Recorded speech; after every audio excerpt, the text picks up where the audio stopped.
Hello everybody, आप सभी का स्वागत है जी हमारी एक और नई वीडियो में। तो मेरे भाई आज की वीडियो में मैं आपको एक इम्पोर्टेंट समाकलन कराने वाला हूं जो एग्ज़ाम के लिए बहुत ही ज़्यादा इम्पोर्टेंट है। तो चलिए इसे एकदम बेहतरीन तरीके से इस वीडियो में सॉल्व करते हैं। मेरे भाई क्वेश्चन है हम लोग का इंटीग्रेशन, ब्रैकेट में एक फलन दिया गया और इनटू में ई के पावर एक्स है और इनटू में डी एक्स है। ठीक है, इसी का हमें समाकलन करना है। ध्यान दीजिएगा दोस्त, जब भी ई के पावर एक्स ब्रैकेट के साथ गुणा के रूप में होगा, ठीक है, तो एक बार इस फॉर्मेट का बनाने की कोशिश कीजिएगा। कौन सा फॉर्मेट सर?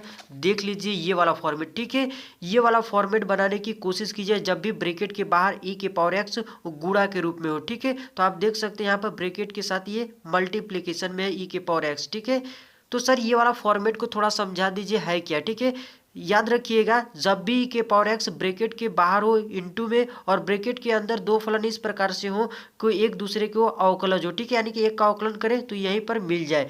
फिर से देख लीजिए, जब भी के पावर एक्स ब्रैकेट के साथ गुणा के रूप में हो और ब्रैकेट के अंदर दो फलन इस प्रकार से हो कि एक का अवकलन करें तो यहीं पर मिल जाए। ठीक है, तो उसका दोस्त डायरेक्ट समाकलन होता है ई के पावर एक्स इनटू में फलन। ठीक है, याद रखिएगा आंसर में आपको फलन लिखना है, ठीक है, न कि उसका अवकलन।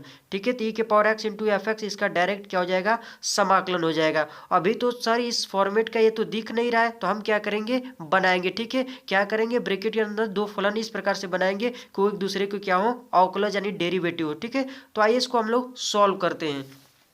तो क्या करते हैं, सबसे पहले इस इंटीग्रेशन को आई के बराबर लिख लेते हैं। तो आई बराबर हो जाएगा इंटीग्रेशन, ब्रैकेट के अंदर क्या है? 2 plus sign 2x divided by नीचे क्या है दोस्त? 1 प्लस कॉस 2x और इनटू में क्या है? ई के power x into D x है। ठीक है, अब क्या करते हैं? इस ब्रैकेट को सॉल्व करते हैं। ठीक है, और दो फलन में इसको तोड़ने की कोशिश करते हैं। ठीक है, ताकि वो एक दूसरे के क्या हो? डेरिवेटिव हो, तब ना वो फॉर्मेट हम लोग को मिल सकेगा। तो आइए बनाते हैं इसको।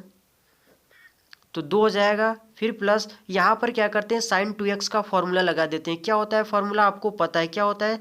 2 sine x into cos x होता है। ठीक है, ये साइन 2x का फॉर्मूला होता है। फिर प्लस बटे 1 प्लस यहाँ पर भी क्या करते हैं कि कॉस 2x वाला वो वाला फॉर्मूला लगाएंगे जिससे यहाँ पर 1 हमारा क्या हो जाए? खत्म हो जाए। ठीक है, तो यहाँ पर हम लोग क्या लिखेंगे? कॉस 2x का formula 2 cos square x minus का 1 कर देंगे। ठीक है, क्योंकि ये वाला फॉर्मूला लगाएंगे तो 1 खत्म हो जाएगा। ठीक है, तो हमें वही वाला फॉर्मूला लगाना है जिससे 1 यहाँ पर गायब हो जाए यानी कट जाए और इनटू में ई के पावर एक्स डी एक्स हो जाएगा। ठीक है मेरे भाई, आगे सॉल्व करते हैं इसको। दो दोनों के पास है तो दो को कॉमन कर लेते हैं, तो अंदर क्या बचेगा? 1 plus sine x into cos x बचेगा ऊपर, और नीचे क्या हो जाएगा? 1 से 1 हमारा कैंसिल हो जाएगा, तो नीचे क्या बचेगा? 2 कॉस स्क्वायर एक्स बचेगा। ठीक है, 2 से 2 हमारा कैंसिल हो जाएगा और इधर क्या बचा हुआ है? ई के power x into D x. ठीक है, अब क्या करते हैं? इस कॉस स्क्वायर एक्स को एक बार इसके नीचे भेज देते हैं, एक बार इसके नीचे भेज देते हैं। ठीक है, तो आइए भेज लेते हैं। तो क्या हो जाएगा? वो जब 1 के नीचे भेजेंगे तो 1 अपान क्या हो जाएगा? कॉस स्क्वायर एक्स हो जाएगा।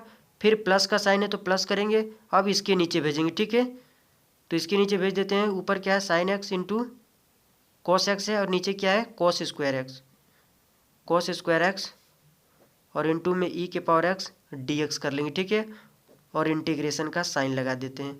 अब दोस्त इसको सॉल्व करेंगे तो क्या हो जाएगा? 1 अपान कॉस किसका फॉर्मूला होता है? 1 अपान कॉस सेक का फॉर्मूला होता है, क्योंकि कॉस जो होता है सेक का उल्टा होता है, तो इसको लिख सकते हैं सेक स्क्वायर एक्स। फिर प्लस करेंगे, एक कॉस से एक कॉस हमारा कैंसिल हो जाएगा, तो एक कॉस नीचे बचेगा, तो साइन अपन कॉस कितना हो जाएगा? tan x हो जाएगा। हो जाएगा? हाँ सर हो जाएगा। और इनटू में ई के power x into D x कर लेंगे। ठीक है, अब देख रहे हैं दोस्त हमारा दो फलन में यहाँ पर इसको हम लोग तोड़ लिए हैं, ब्रेक कर लिए हैं। ठीक है, तो क्या देखिए उस फॉर्मेट का है, फॉर्मेट क्या कहता है कि ई के पावर एक्स बाहर होना चाहिए और ब्रैकेट के अंदर दो फलन इस प्रकार से होना चाहिए कि वो एक दूसरे के डेरिवेटिव यानी एक दूसरे के अवकलन हो। ठीक है, तो tan x का अवकलन करेंगे तो कितना होता है? Sec square x. ये तो सेक स्क्वायर यहीं पर है। ठीक है, यानी एक दूसरे की अवकलन है। तो हम लिखेंगे चूंकि यह जो हमारा फॉर्मेट है ई के पावर एक्स बाहर होना चाहिए और अंदर दो फलन इस प्रकार से हो कि एक दूसरे को क्या हो? डेरिवेटिव यानी एक दूसरे के अवकलन हो। ठीक है, एक फलन हो, एक इसका अवकलन हो, एफ डैश एक्स, ठीक है, इंटू डी एक्स के रूप का है, ठीक है, के रूप का है। जब इस रूप का, इस फॉर्मेट का ये हमारा इंटीग्रेशन होगा तो इसका आंसर हम लोग बड़े आराम से बता सकते हैं। आई बराबर ई के पावर एक्स इंटू फलन लिख देते हैं, ठीक है। फलन क्या है, tan x है, ठीक है, क्योंकि आपको मैंने बताया था कि आंसर में क्या करना है, फलन लिखना है, ना कि उसका डेरिवेटिव यानी उसका अवकलन, ठीक है। तो tan x का अवकलन करेंगे तो क्या आ जाएगा, सेक स्क्वायर x। तो tan x यहाँ पर क्या है, फलन है, तो tan x हो जाएगा, और ये अनिश्चित समाकलन है तो प्लस ही जोड़ देंगे। तो मेरे भाई यही क्या हो जाएगा, इसका फाइनल आंसर हो जाएगा। तो दोस्त ये वेरी वेरी इंपॉर्टेंट क्वेश्चन था, इसको ध्यान से समझ लीजिएगा। उम्मीद करते हैं मेरे भाई ये क्वेश्चन आपको समझ में आ गया है, तो वीडियो को लाइक कर दीजिएगा, और अभी तक चैनल को सब्सक्राइब नहीं किया तो सब्सक्राइब करके जाइएगा, ठीक है मेरे भाई।